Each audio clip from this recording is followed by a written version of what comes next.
বর্তমানে বাংলাদেশের নির্বাচন ব্যবস্থায় বেশ কিছু দল পিআর পদ্ধতিতে নির্বাচন চান। পিআর পদ্ধতিতে নির্বাচন হলে অনেক ক্ষেত্রেই নাকি ভালো হবে।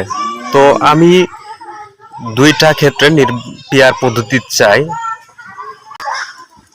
এটা প্রথমটা হচ্ছে ছাত্রদের জন্য এবং দ্বিতীয়টা হচ্ছে সবার জন্য।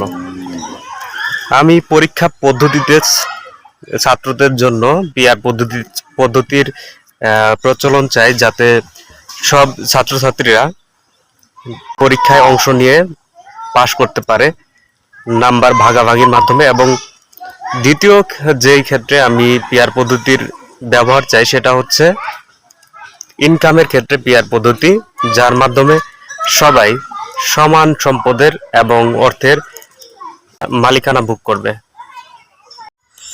এই দুই ক্ষেত্র ছাড়াও আরো অনেক ক্ষেত্রে পিআর পদ্ধতির ব্যবহার করা যাইতে পারে। তবে আপাতত এই দুইটা যদি পূরণ করেন তাহলে আমার চাওয়াটা কিছুটা হলেও পূরণ হবে।